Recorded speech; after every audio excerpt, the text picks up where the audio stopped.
ముందు ఆడది, ఆ తర్వాతే అమ్మ. ఆడదానికి అన్యాయం చేశాడు కాబట్టి నాలో అమ్మతనం చంపుకుని నా బిడ్డను చంపేశాను. నా బిడ్డను నేనే చంపేశాను. నా చేతులతో చంపేశాను.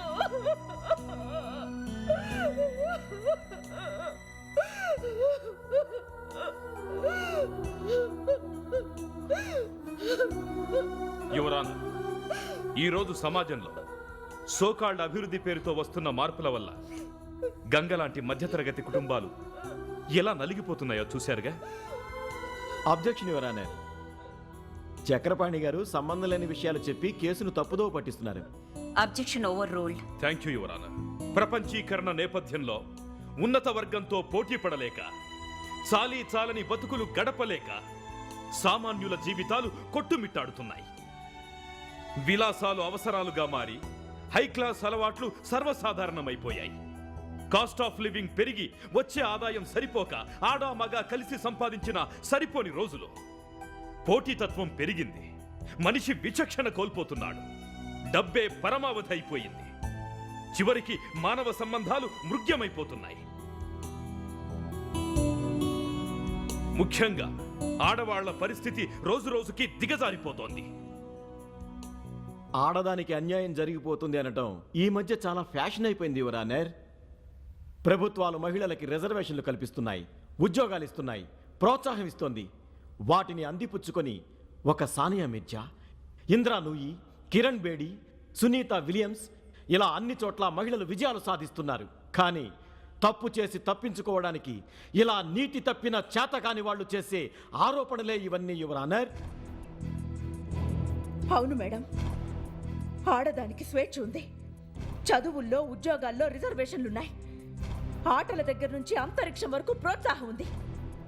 రాష్ట్రపతిగా మహిళకి పట్టం కట్టారు. కానీ ఈ దేశంలో ఆడది తోడు లేకుండా ఎక్కడికి వెళ్ళలేని స్థితి. ఆడదాని జీవితాన్ని సాంప్రదాయం శాసిస్తుంది. తన బతుకు తన ఇష్టం వచ్చినట్టు బ్రతికే హక్కే లేదు. ప్రేమించకపోతే యాసిడ్ దాడి చేయడం, కత్తులతో పొడవడం, కాల్ సెంటర్లో ఉద్యోగాలు చేసే వాళ్ళ మీద అమానుష దాడులు చేయడం. ఆడది బయటికి వెళ్ళిందంటే తిరిగి వచ్చే వరకు భయం గుప్పెట్లో బతకాల్సిందే. 6 సంవత్సరాలు మొదలుకొని 60 సంవత్సరాల వృద్ధురాలి వరకు మానభంగాలకు గురవుతున్నారు. మొన్న ప్రత్యూష, నిన్న ఆయిష, నేడు ప్రతిమ. ఇలా రోజుకు అమ్మాయిని రేప్ చేసి చంపేయడం, ఆధారాలు లేకుండా చేయడం, పలుకుబడి ఉపయోగించి తప్పించుకుని తిరగడం. ఆడదాన్ని మగాడి చేతిలో బలి పశువు కాకుండా కాపాడండి. మగాడు మృగంగా మారినప్పుడు మానవత్వంతో ఆలోచించకూడదు. ఆ మృగాన్ని వేటాడి చంపాలి, వేటాడి చంపాలి. అలాంటి చట్టం కావాలి, అలాంటి చట్టం కావాలి. అవును, అలాంటి చట్టం కావాలి. ఈ ఆత్మఘోష గంగ ఒక్కదానిది మాత్రమే కాదు యువరానర్, సగటు ఆడవాళ్ళందరిది. మేం కష్టపడినట్టే మా పిల్లలు కష్టపడకూడదని ఆ తల్లిదండ్రులు ఆశపడ్డారు. చదువు బాగా చెబుతారని ఖరీదు ఎక్కువైనా మంచి కాన్వెంట్లో జాయిన్ చేశారు. అక్కడ పెద్ద పెద్ద వాళ్ళ పిల్లల్ని చూసి ఖరీదైన కోరికలు కోరడం మొదలు పెట్టారు. అది వాళ్ళ తప్పు. ఈ తప్పు వాళ్లదా, డబ్బున్న వాళ్ళ పిల్లలదా? పిల్లలు గొప్పగా ఉండాలని ఖరీదైన కార్లలో దింపి ఖరీదైన భోజనం పెట్టి జేబు నిండా డబ్బు నింపే ధనవంతులైన తల్లిదండ్రులదా? ఇంటర్ చదివే పిల్లలకి ఎందుకయ్యా పాకెట్ మనీ 5,000? ఎంతివ్వాలి? పేదవాళ్ళు ఎంతిస్తున్నారో తెలుసుకొని అంతివ్వాలా? నా ఉద్దేశం అది కాదు పబ్లిక్ ప్రాసిక్యూటర్. అది తోటి పిల్లల మీద మానసికంగా ఎలాంటి ప్రభావం చూపిస్తుందో, వాళ్ళ దృష్టిలో తల్లిదండ్రులు ఎంత చులకనైపోతారో ఎవరైనా ఆలోచించారా? ఈ నేపథ్యంలో ఇలాంటి కుటుంబాలు ఎలా బలైపోతున్నాయో గంగ కుటుంబమే నిదర్శనం. గంగ చేసిన పని మేం చేయలేకపోయాం. గంగ ఒక్కతే శిక్షించబడకూడదు. కన్న కొడుకులను సరిగ్గా పెంచలేని ఎమ్మెల్యే, ఎస్పీ నాలాంటి తల్లిదండ్రులు అందరిది తప్పు.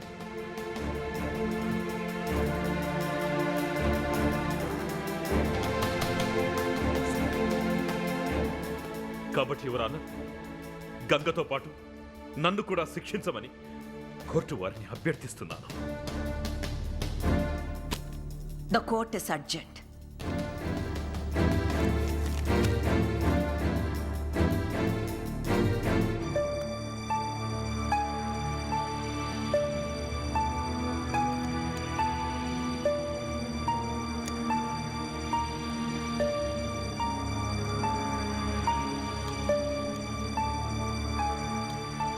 అమ్మా భోంచేయండి.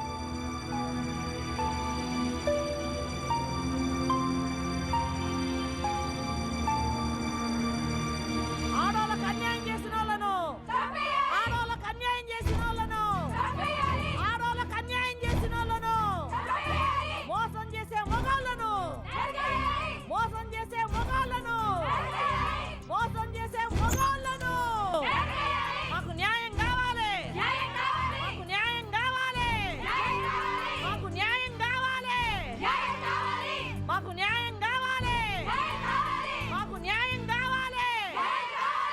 ఆడోళ్ళ మీద అన్యాయంగా దాడులు చేస్తున్న మగవాళ్ళందరికీ ఇయ్యాల మీరిచ్చే తీర్పే కనువిప్పు కావాలమ్మా. ఎసోంటి మగోడైనా ఆడదాని వంక కన్నెత్తి చూడనికే భయపడాలి.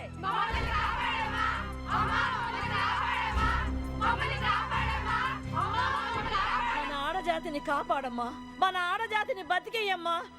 అమ్మా అని పిలిపించుకునే ఈ అమ్మ జాతిని కాపాడమ్మా, కాపాడు.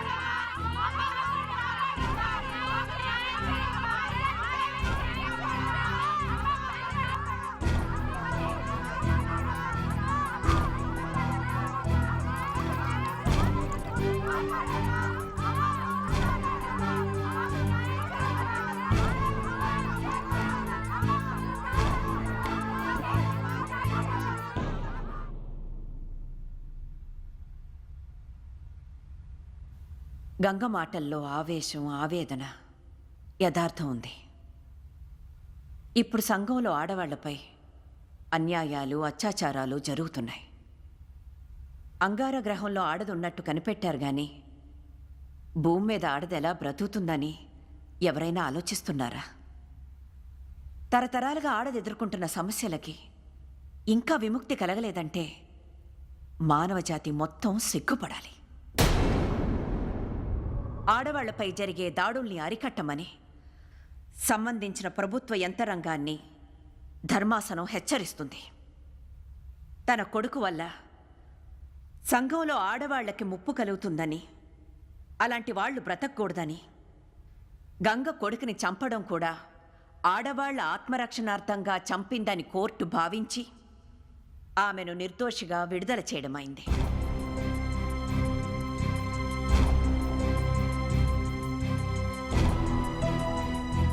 ఈ ముగ్గురు ముద్దాయిలు నేరం రుజువైనందువల్ల వీళ్ళని కోర్టు వారు దోషులుగా నిర్ణయించి సంఘంలో ఆడవాళ్ల శ్రేయస్సును దృష్టిలో పెట్టుకుని ఇంకెవ్వరూ ఇలాంటి తప్పు చేయకూడదని ఈ ముగ్గురిని పబ్లిక్గా ఉరితేయాలని కోర్టు వారు ఆదేశించడమైంది.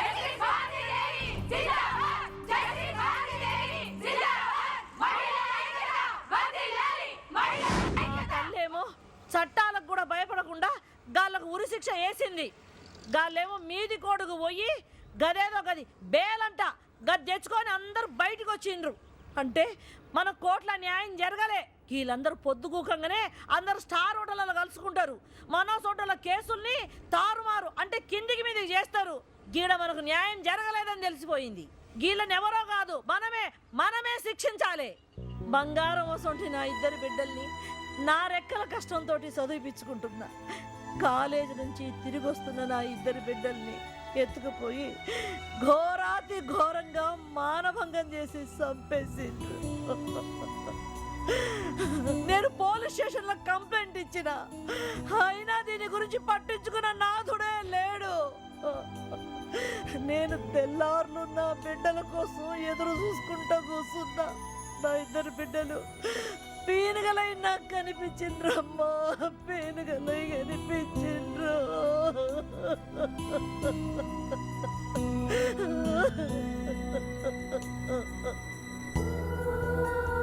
ఈ ముచ్చట అన్ని టీవీలలో అంటే అన్ని ఛానళ్ళలో చూపించిండ్రు. ఇది జరిగి ఈ ఏడాది గడిచిపోయింది. అయినా దీని గురించి అత్తలేదు పత్తలేదు. అసలు ఏమయ్యింది అని అరుచుకున్నాడే లేడు. నేను కోర్టుల చుట్టూ తిరిగినా, పోలీస్ స్టేషన్ల చుట్టూ తిరిగినా, అయినా ఏం ఫాయిదా కాలే. నా ఇద్దరి బిడ్డలకు న్యాయం జరగలేదమ్మా, జరగలేదు. మన ఆడోళ్ళని ఎవరు కాపాడలేరు, గా దేవుడివి కాపాడలేడు. మనల్ని మనమే కాపాడుకోవాలి. మనలో ఎవరికి ఏ కష్టం వచ్చినా మనం అందరం కలిసి ఒక శక్తి లెక్క మారి దాన్ని అంతు చూడాలి. ఇప్పుడు మీకు ముచ్చట చెప్తా వినండి. మిమ్మల్ని అందరినీ గిడికి ఎందుకు తోలుకొచ్చినానో అస్సలు సంగతి చెప్తా. గా ఎమ్మెల్యే ఇంట్లో పార్టీ చేసుకుంటున్నారంట, పార్టీ. గడ తిని తాగనికి గీ దొంగలంజ కొడుకులందరూ గీ తవ్వెంబడే పోతున్నారు. గాలని ఇప్పుడే మనం పట్టుకొని ఒక్కొక్కరు నరకాలే, గాలను చంపాలే, గాలని పెట్టొద్దు, గాలను చంపాలే, నరకాలే.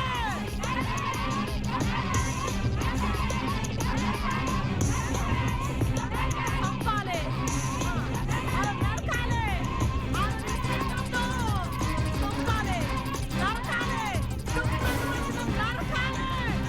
పెట్టొద్దు, ఎవరిని పెట్టొద్దు, చంపాలే, నరకాలే.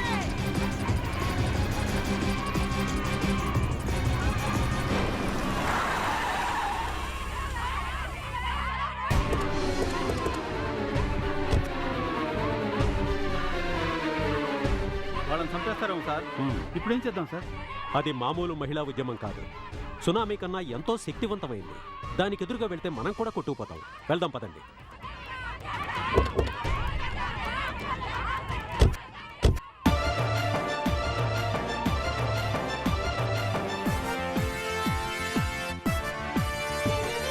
వేల వేల సూర్యుళ్లను నుదుటి బొడ్లుగా ధరించి ప్రతీకార జ్వాలలతో కదులుతున్న జ్వాలికలు,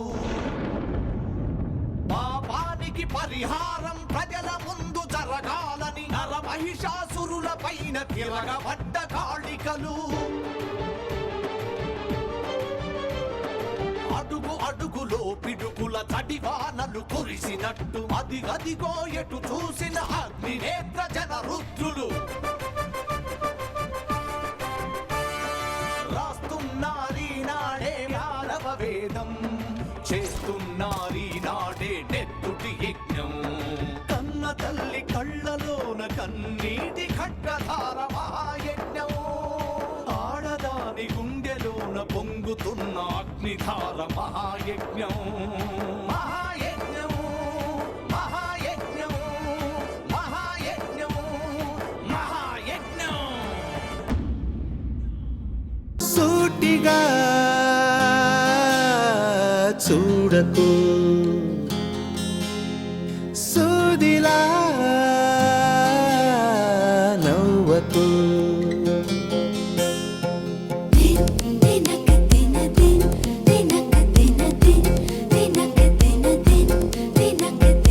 ఎదురుగా నిలబడుతూ ఎదన